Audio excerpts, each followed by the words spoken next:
Nintendo over the years have had many great systems, from the NES all the way to the Game Boy, to the SNES, to the Wii, to the N64, but one gaming system that I feel doesn't get talked about enough is the fucking GameCube.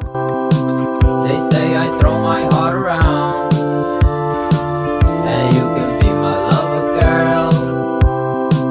I'll pick you up, drive you around. I'll show you how to fall in love. You see, this kick-ass console came out in Japan on September 14th, 2001, and then it came out in the US November 18th of the same year. That's right, while America was on its knees in shambles, Japan was just gaming out at this fucking time, and we didn't even get access to it for 2 more fucking months. Well, 2 months and 4 days to be exact, but you see my point. Those lucky bastards. Now, of course, being a Nintendo console, you had your Nintendo games like Super Mario Sunshine, the Mario Party games, but the cool thing about this was it also had some of the same games that the PS2 and original Xbox had, which was 2 of its main competitors at the time. You could play the Batman Begins video game on your Nintendo GameCube, which you could also play on the PS2 and the Xbox.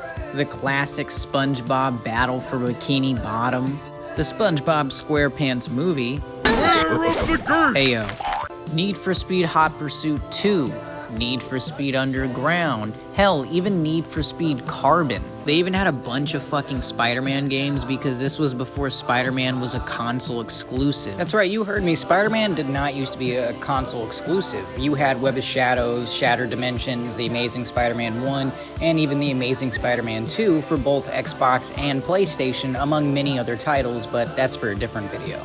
You also had Star Wars games for the GameCube like Jedi Outcast and Star Wars Bounty Hunter. This console was very powerful. Not even to mention the badass attachments like the Game Boy player for it so you could play your Game Boy games. They had a Game Boy cable so you could just connect your Game Boy. There was a microphone you could use with some of the games and even a fucking attachable screen for your GameCube. Most regions, they even had something called the Wavebird Wireless Controller, which was a wireless GameCube controller, and it was powered by 2 AA batteries, but it was different because to conserve power, it didn't have the rumble feature that a normal wired GameCube controller would have. And I mean, come on, who could even deny that that GameCube intro screen was just so fucking satisfying?